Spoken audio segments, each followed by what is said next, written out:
Hey, what's up, everyone? Today we will discuss something that affects us all: how to be more likable. Have you ever met someone and just instantly felt drawn to them? You know, the kind of person who seems to have a magnetic personality that attracts others to them, like a moth to a flame. Well, the good news is that you can develop these same social habits and behaviors to become a more likable person yourself. In this video, we're going to be sharing 6 social habits that will help you become the kind of person that others can't help but like. So, this video is for you, whether you're looking to make new friends, impress your crush, or just want to be more socially confident in general. So, grab a pen and paper and get ready to take some notes, because these 6 social habits will change how you interact with people forever. Let's get started. Why is human connection so important? I was just thinking about how we connect with people every day, whether we want to or not. It's just a natural part of life, isn't it? We collaborate with our coworkers, spend time with our best friends on the weekends, and even a friendly stranger during your commute can transform your entire day. It's amazing how human connection can foster a sense of community and help people feel less alone and alienated. I mean, think about it. A connection can make us feel more at ease knowing that there are like-minded people around us. There are just so many different ways to feel a human connection. From midday coffee runs to Zoom calls with old friends, even social media connects us with others. Staying in touch with your friends who live elsewhere is a great way to connect and boost your mood too. And you know what? It's clear why you might care about making people like you. I mean, who doesn't want to be well-liked? Connecting with others well is a talent that can help you for years to come. Whether you're networking in your industry or giving a big presentation at work, it's worth improving your social skills. But you know what? I think the most important thing is just being genuine and authentic. People can tell when you're faking it, you know? So just be yourself, and the right connections will come naturally.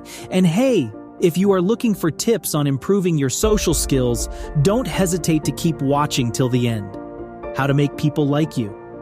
1. Use positive body language and maintain eye contact. You know what? Using positive body language and maintaining eye contact are great social habits to have. In fact, did you know that body language can make up as much as 55% of our communication with others? That's why it's so important to pay attention to the signals we're sending with our body language. One way to use positive body language is to smile and nod while you're listening to someone. This shows that you're interested in what they're saying and that you're engaged in the conversation. Another way to use positive body language is to stand up straight and make sure your shoulders are relaxed. This conveys confidence and can help you make a good impression on others. Maintaining eye contact is also key to building strong relationships with others. When you make eye contact with someone, you're showing them that you're present and attentive. It can also help you build trust and rapport with the other person. Of course, it's important to use these social habits in moderation.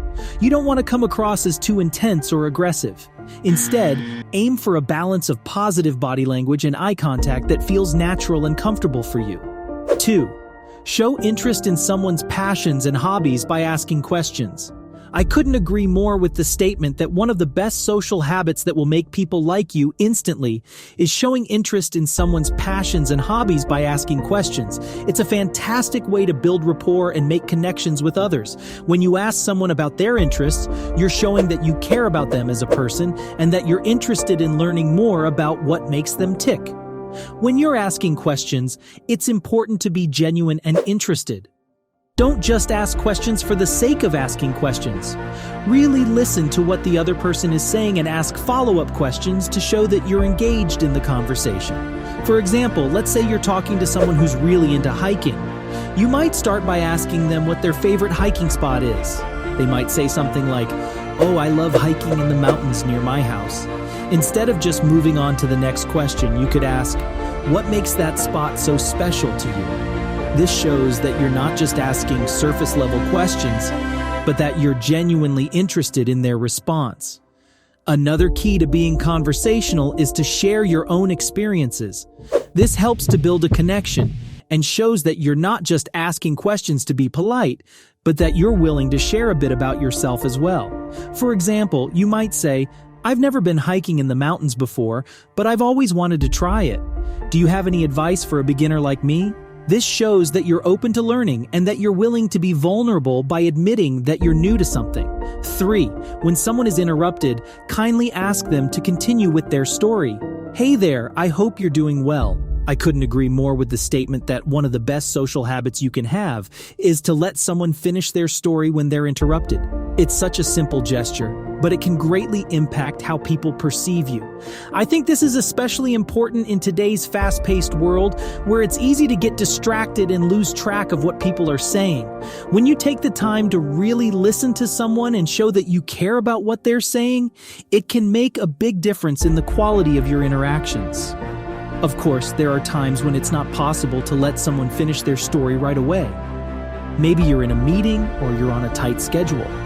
In those cases, I think it's still important to acknowledge the interruption and let the person know that you're interested in hearing the rest of their story when you have more time. Overall, I think that being a good listener and showing that you value other people's thoughts and opinions is a key component of building strong relationships. It's not always easy, but it's definitely worth it. So next time someone gets interrupted, try asking them to continue their story.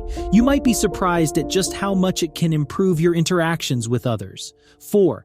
A sense of humor can help you connect with others and show that you enjoy having fun. I mean, who doesn't love to laugh and have a good time, right? It's a great way to break the ice with others and show that you're approachable and easygoing. But I think it's important to note that having a sense of humor doesn't necessarily mean you have to be a stand-up comedian. It's more about lightening the mood and making others feel comfortable around you. Maybe you tell a funny story, make a witty comment, or just find a way to make someone smile. And the thing is, when you're able to connect with others in this way, you'll find that people naturally gravitate towards you. They'll want to be around you because you make them feel good and you create a positive, fun atmosphere. Of course, it's important to remember that humor is subjective. What one person finds funny, another person might not. So it's important to be mindful of your audience and not go overboard. You don't want to offend anyone or make them feel uncomfortable.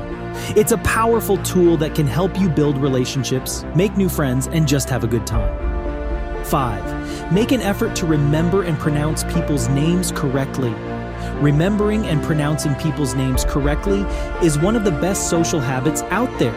Not only does it show that you're attentive and considerate, but it also makes the other person feel valued and respected. I remember reading somewhere that Dale Carnegie, the author of How to Win Friends and Influence People, said that a person's name is the sweetest sound they can hear. That's so true. There's just something special about hearing someone say your name and knowing that they took the time to remember it. Of course, I know that it can be tough to remember names sometimes, especially if you're meeting a lot of new people at once. Personally, I like to repeat the person's name back to them a few times in conversation, just to help me remember it. It can be helpful to associate the person's name with something else, like a visual image or a rhyme, to help it stick in your mind. And as for pronunciation, I think it's always worth taking the time to make sure you're saying someone's name correctly. It shows that you're respectful of their culture and background, and it can also help avoid any awkward misunderstandings down the line. If you're not sure how to pronounce someone's name, don't be afraid to ask. Most people will appreciate that you're making an effort to get it right. 6. Give and receive feedback constructively. Giving and receiving feedback in a constructive manner is a great social habit to have. It's always important to keep an open mind and be willing to learn and grow from the feedback we receive. Constructive feedback is a vital part of any healthy relationship, whether it be personal or professional. It allows individuals to identify areas for improvement and work towards becoming the best version of themselves. This kind of feedback can help build trust and respect between people, leading to more effective communication and collaboration. On the other hand, receiving feedback can sometimes be difficult. It's natural to feel defensive or hurt when someone criticizes us, but it's important to remember that feedback is not a personal attack. Instead, it should be viewed as an opportunity for growth and development. When giving feedback, it's important to approach the situation with empathy and kindness. Try to frame your feedback in a helpful and actionable way, rather than overly critical or negative. Remember to focus on specific behaviors or actions, rather than generalizing about the person's character. And that's a wrap on our video. We hope you found these expert tips helpful. and feel more confident about your ability to connect with others. Remember, developing positive social habits is a process, so don't get discouraged if it takes time to see results. Keep practicing these habits, and before you know it, you'll be the person everyone wants to be around. If you enjoyed this video, remember to give it a thumbs up and share it with your friends. And if you have any other tips for developing positive social habits, be sure to leave them in the comments below. Thanks for watching, and we'll see you in the next video.